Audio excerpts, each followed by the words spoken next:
grabe!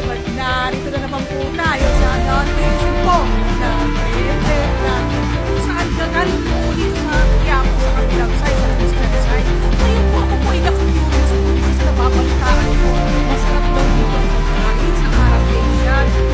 Nakakarinig na ako ng magagandang reviews po dito sa kainan na to. Kaya ako po ay pumunta po dito sa Muslim community.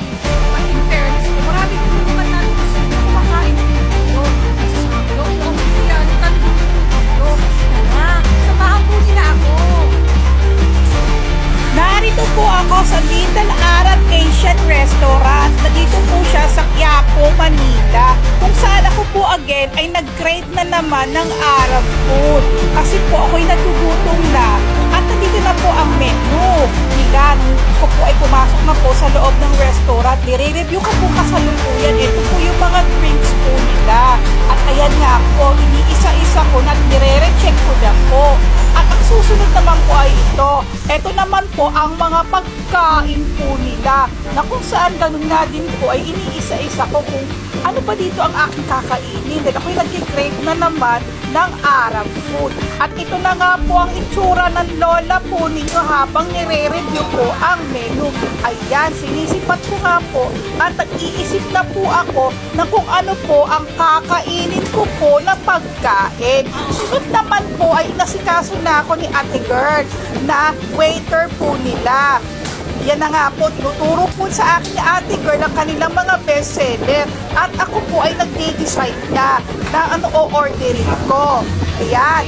Tignan po ang pasilyo po nila. Napakadami mga ceramics, saka po mga doll houses. At ayan nga po, ine-flex ko na po sa inyo ang itsura po ng kanilang restaurant. At ayan nga po, sangkatutak po ng doll house at saka mga ceramics ang naka-display po sa kanila. Pangungunahan ko na kayo, display lang yan, not for sale. Ayan na nga po ang lola po ninyo. Katapos na po umorder at nagugutom na, pero syempre voice pa rin na po. Para nga naman hindi halatan ako yung hihihi. Napagod ako sa kalalakad at init. Ayan na nga po. Binigyan na po ako ni Ate Girl po ng drink. At ako'y grabe ang uhaw. Diyos ko, ayan. Uminom na nga po ako ng tubig at grabe nga naman ang alahati po agad yung laman ng pitchel. Ay, Diyos ko, ang sarap. At ito na po ang Benefit. At ayan na nga po ang in-order kong chicken tandoori na meron pong lemonade juice. Ipiniflex ko na po sa inyo ang itsura po ng aking kakainin. Eto, galit-galit muna po tayo. Nilagyan ko na siya ng garlic sauce. Dahil sobrang gusto ko na tinaluan ko ng konting spice. Ayan, tikman ko. Ang sarap-sarap, ang lambot-lambot ng chicken. Grabe.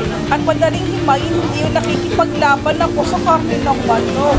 At grabe nga naman ang gutom ko. Grabe. Galit-galit muna tayo ha. Dahil gutom na po ang lola po. Una nga lang po ako ng suko. At ito pa nga rin po, tuloy-tuloy lang po ang kain ko. Fairness ha, mura na po yan. Wala pa 300 ang binayaran ko nga naman po yan. Ayan, hihimay pa din po ako ng manok kasi tinitirang ko din po yung aso po namin. Ayan, sinisipat-sipat ng lola ninyo. Kain-kain lang po ako. Biryani rice po pala yan ha, hindi ordinary rice. Eto na, grabe, natapon yung pagkain sa tiyan ko. Ayan na nga po itsura. Ay, Diyos ko, said na said. Grabe nga naman talaga ang aking pagkagutom. At ito na po ang itsura ng lola po ninyo na busog na busog. Ay, naku, hihintay ko na lang po ang bill at babayad ko na po sa aking e-wallet. Ay, grabe, narito na po ako sa bahay po namin. At isa na naman po vlog ang aking gagawin dito po sa Trip Vlogging. At ako po ay nakakain na naman muli ng aking paboritong pagkain, mga Arab food po. Grabe talaga. Natutuwa po ako sa restaurant po na ito sapagkat kahit po ako ay hindi po nila kapananampalataya, ako po ay malugod po nilang tinanggap at pinagsilbihan. Kinokomment ko lang po yung waiter po na alam ko po siya po ay miyembro ng LGBTQ. Ganun pa man din po ay hindi rin po siya discriminate po ng restaurant po nito bago siya po ay nakakapagtrabaho po na maayos dito at mukhang marami siyang parokyano in fairness ha. Pa-shoutout na lang po sa'yo ha pag ito po ay na-upload ko na sa aking trip vlogging na page at sa aking TikTok account at YouTube. Ay, grabe talaga. Ako'y busog na busog po sa aking kinain. Medyo mainit nga lang po yung place. Pero syempre, understood naman po yun. Akala ko nga po, nagtitinda pa po yung restaurant po ng mga ceramics. Hindi pala, mga props lang po pala yun. Pero magaganda sila. In fairness ha, sayang nga lang, hindi ka nagtitinda ng panglagay sa oven para nagbe-bake kami ng cake. Eh, pwede po sana. Yan lang po. Pero okay lang po yun. Siyempre, pampaakit nga yun. Natawa pa nga ako. May nakita ko mga laro, dollhouse. Yung mga naglalaro siguro ng Barbie o mga taon-taon. Kagaya ng mga nilalaro ko po dati. Kasi ako naman po, inapadpad lang po ng Quiapo dahil sa salamin lang naman po. Aba, inaano na rin na naman ako sa Quiapo at naku-curious nga po ako sa Arab Asian restaurant po na ito. Eh, gumura na po ang lola po ninyo. Di po ba? Para masaya. Na busog ako nun. Diyos ko, hanggang ngayon dito sa bahay. Hirap pa rin po ako maglakad. Ganun talaga pag nabubusog ka ng bonggang-bongga. Naging masaya naman po ako sa aking experience po doon. Lihaan niyo po, pag ako'y nagkaroon po ng panahon, ibabalik po ako doon.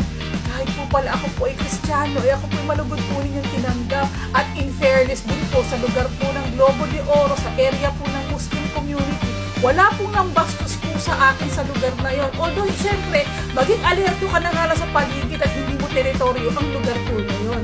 Bagkus, magiliw po akong tinatanggap po ng mga kapatid po nating Muslim at ako po ay sumasaludo po sa inyong lahat.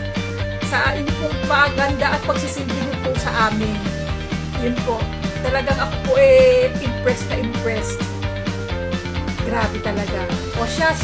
This is Ella Babe, now signing out. Bye!